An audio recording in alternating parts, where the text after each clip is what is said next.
나는 항상 도시의 소음과 스트레스에서 벗어나고 싶었다. 그래서 이번 여름 친구들과 함께 깊은 산소, 캠핑장으로 떠나기로 했다. 캠핑장은 대도시에서 차로 3시간 정도 떨어진 곳에 위치한 곳으로 자연 속에서 조용히 쉴 수 있는 완벽한 장소처럼 보였다. 우리는 금요일 오후에 출발했고 해가 지기 전 캠핑장에 도착할 수 있었다. 주변은 이미 어둑어둑해졌고 우리는 서둘러 텐트를 쳤다. 그날 밤 우리는 모닥불을 피우고 음식을 요리하며 담소를 나눴다. 숲속에서 들려오는 자연의 소리는 도시에서 듣던 것과는 완전히 달랐다. 바람에 나무가 흔들리고 때때로 딱따구리가 나무를 쪼는 소리가 들렸다. 밤이 깊어지자 우리는 하나 둘씩 잠자리에 들기로 했다. 그런데 텐트에 들어온 후 이상한 일이 일어나기 시작했다. 바깥에서 바스락거리는 소리가 들렸고 누군가가 우리 캠프 주위를 천천히 돌고 있는 것 같았다. 처음에는 멧돼지나 다른 야생 동물일 거라고 생각했지만 소리는 점점 가까워졌다. 누구라도 진짜로 우리 주변을 서성이고 있는 것 같은 느낌이었다. 기분이 이상해진 나는 친구들을 깨웠다. 우리는 손전등을 들고 텐트 밖으로 나왔지만 주변에는 아무것도 없었다. 숲은 조용히 우리를 지켜보고 있는 듯했다. 우리는 결국 다시 텐트로 돌아갔고 그날 밤은 더 이상 이상한 소리를 듣지 못한 채로 지나갔다. 다음 날 아침 우리는 캠핑장 주위를 살펴보기로 했다. 지나간 흔적 같은 게 없는지 보기 위해서였다.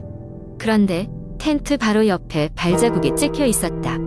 그것은 인간 발자국처럼 보였지만 너무 커다랬다. 게다가 발자국은 텐트를 중심으로 원을 그리며 찍혀 있었다. 우리는 조금 겁이 나기 시작했다. 안전을 위해 우리는 캠핑장 관리자에게 이 사실을 알리기로 했다. 관리자는 우리가 걱정할 필요 없다고 했지만 그가 설명하는 내내 눈빛이 흔들리는 듯한 느낌을 받았다. 마치 우리에게 무언가 숨기고 있는 것 같았다. 그날 저녁 우리는 다시 캠프파이어를 피워 저녁을 먹으며 긴장을 풀려 했지만 어제의 경험 때문인지 모두가 불안해 보였다. 게다가 어둠이 내려앉자 숲속에서 이상한 소리가 들리기 시작했다. 이번에는 어제보다 훨씬 다양한 소리가 들렸다. 마치 누군가 웃고 있는 것 같기도 울부짖고 있는 것 같기도 했다. 친구 중 한 명이 강한 호기심에 이끌려 소리가 나는 방향으로 가보자고 제안했다. 나머지 우리는 고개를 저으며 그의 무모함을 비난했지만 그는 굴하지 않고 손전등을 들고 숲속으로 들어갔다. 우리는 그를 혼자 보낼 수 없어 뒤따라갔다. 숲속은 손전등 불빛만으로는 조명을 밝히기 어렵다고 느껴질 만큼 짙은 어둠이 깔려 있었다. 우리는 소리가 나는 쪽으로 점점 더 깊이 들어갔다. 그리고 마침내 발견한 것은 오래된 버려진 오두막이었다. 오두막은 마치 누군가 최근까지 사용하고 있었던 것처럼 보였고 문은 부서져 있었다. 하지만 이상하게도 안에는 아무도 없었다. 갑자기 강한 바람이 불기 시작했고 우리는 무엇인가에 습격당한 것처럼 문이 닫히는 소리를 들었다. 당황한 우리는 오두막에서 빠져나와 캠핑장으로 돌아가려 했지만 그 순간 숲속에서 누군가 우리를 부르는 목소리가 들렸다. 그것은 우리 친구 중 한 명의 목소리처럼 들렸지만 모두가 나와 있는 상황에서 그럴 리 없었다. 불길한 느낌에 우리는 서둘러 캠핑장으로 돌아갔고 그 뒤로는 아침이 올 때까지 텐트를 떠나지 않기로 했다. 밤새도록 심장은 멈추지를 않았고 마치 끝나지 않을 것 같은 긴장감 속에 아침이 되기를 기다렸다. 아침이 되자 우리는 서둘러 짐을 싸고 캠핑장을 떠났다. 관리인에게 작별 인사를 하려 했으나 사무실은 텅 비어 있었다. 마치 처음부터 아무도 없었던 것처럼 도시로 돌아온 후 나는 이 사건을 다른 사람들에게 이야기했지만 아무도 그것을 진지하게 받아들이지 않았다. 그러나 그날 밤 우연히 인터넷을 검색하다가 우리의 경험과 유사한 이야기를 발견했다. 그 이야기는 같은 장소에서 발생한 비슷한 미스터리 사건들에 대한 것이었다. 놀랍게도 캠핑장에 대한 소문은 오래전부터 있어왔고 그곳에서 실종된 사람들도 적지 않다는 것이었다. 지금도 가끔 그때 우리가 무엇을 만났던 것인지 그 캠핑장에서 우리를 따라다닌 것이 무엇이었는지 생각하면서 소름이 돋곤 한다. 두 번째 이야기. 여름 방학이 시작되던 무렵 나는 오랜만에 고향인 작은 시골 마을로 여행을 떠났다. 바쁜 도시 생활을 벗어나 잠시나마 여유를 즐기고자 했다. 할머니 댁에 도착했을 때 평소와 같은 따뜻한 미소로 나를 맞아주셨다. 할머니께서 말씀하시길 마을엔 최근 몇 가지 이상한 일이 벌어지고 있었다고 했다.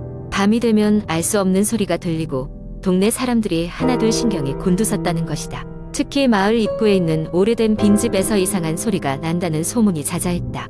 호기심이 왕성했던 나는 그 집을 직접 확인해 보기로 마음먹었다. 낮 시간에 문제될 것은 없을 것이라 생각했다. 집은 마을에서 조금 떨어진 외딴 곳에 위치해 있었다. 길을 따라 걷다 보니 사람의 발길이 꽤 오래도록 닿지 않았다는 것을 깨달을 수 있었다. 잡초는 무성하게 자라 있었고 집은 마치 시간이 멈춘 듯 낮고 허물어져 있었다. 문을 열고 안으로 들어갔을 때 어딘지 모르게 싸늘한 기운이 감돌았다. 집안은 어두컴컴했고 먼지와 거미줄이 가득했다. 나는 손전등을 꺼내들고 조심스럽게 둘러보기 시작했다. 아무것도 아닌 듯 했지만 어디선가 찢어지는 듯한 소리가 들려왔다. 순간 가슴이 철렁 내려앉았고 소리가 난 방으로 몸을 돌렸다. 그런데 그곳엔 아무것도 없었다. 약간의 불안을 느끼며 집을 나서려던 찰나 또 다시 그 소리가 들렸다. 이번에는 훨씬 더 가까운 곳에서 가슴이 쿵쾅거리는 소리를 억누르며 나는 소리가 나는 쪽으로 발걸음을 옮겼다. 소리가 나는 곳은 지하실의 출입구였다. 나는 망설이다 결국 손잡이를 잡고 문을 열었다. 지하실은 물기로 축축했고 곰팡이 냄새가 코를 찔렀다. 어둠 속에서 핸드폰 플래시를 켜서 주위를 비추었을 때 갑자기 무언가 내 손에서 핸드폰을 쳐내고 지나갔다. 놀란 나는 급히 뒤를 돌아봤지만 거기엔 아무것도 없었다.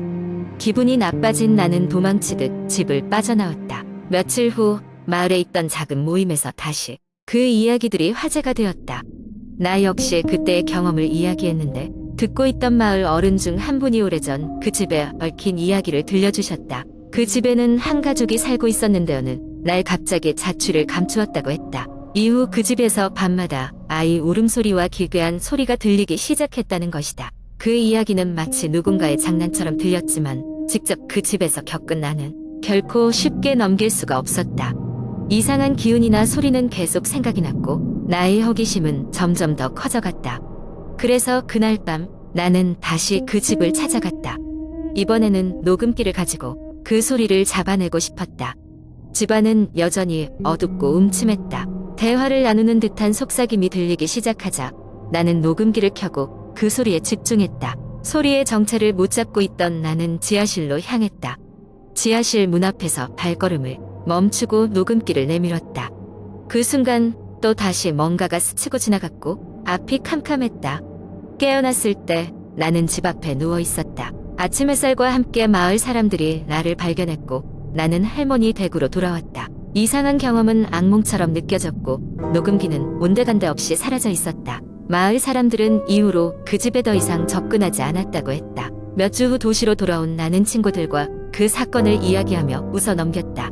그러나 가끔씩 밤이 되면 내 핸드폰에 아무런 설명 없이 지하실에서 들었던 기괴한 소리가 녹음된 파일들이 남겨져 있었다.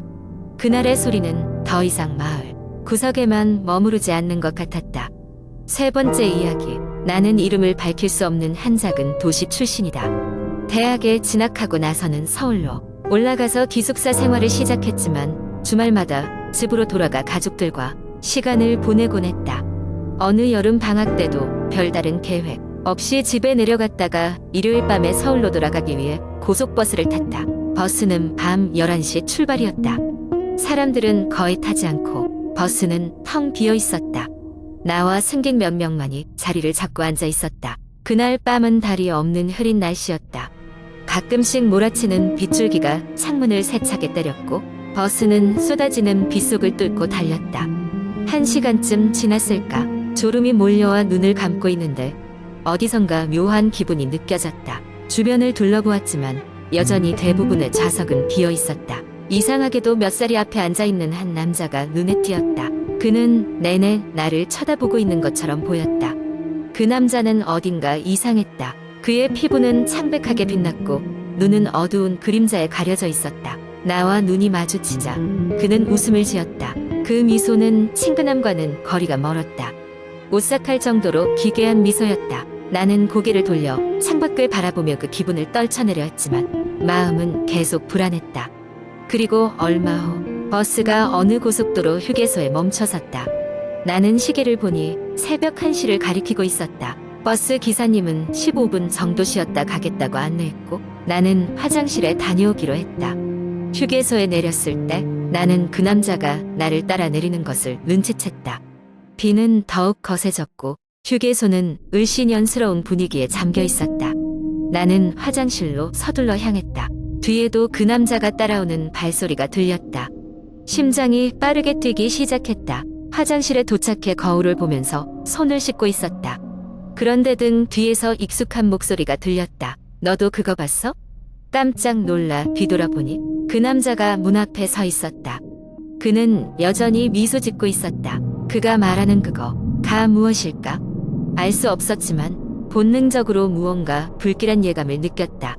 나는 재빨리 화장실을 빠져나와 버스로 달렸다. 다행히도 버스 기사님이 휴식을 마치고 돌아와 있었고 나는 곧장 자신감을 되찾았다. 그러나 버스에 올라타니 그 남자는 예전 자리로 되돌아와 앉아 있었다.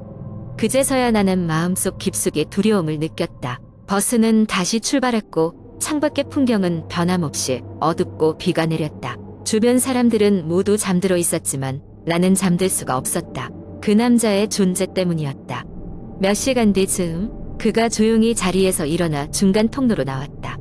그리고는 버스 뒤편으로 걸어가기 시작했다. 그의 몸짓은 기묘하고 마치 천천히 흐르는 연기 같았다.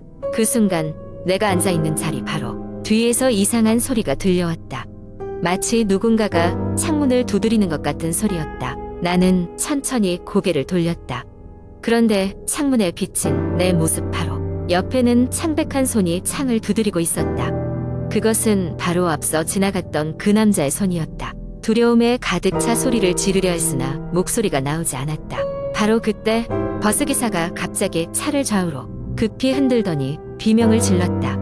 기사는 뭔가를 피하려고 몸부림치고 있었다. 그러나 그 순간 차는 중심을 잃고 고속도로 가장자리에 휘청하며 멈춰섰다. 모든 것이 고요해졌다. 공포에 질린 나는 온몸이 굳어 꼼짝할 수가 없었다. 그리고 어느 순간 깨달았다. 그 남자는 더 이상 보이지 않았다. 버스 안의 승객과 기사는 모두 무사했고 몇 시간의 혼란 후에 우리는 마지막으로 함께 도착지에 도착할 수 있었다. 그 후 나는 아무에게도 그날 밤 일에 대해 말하지 않았다.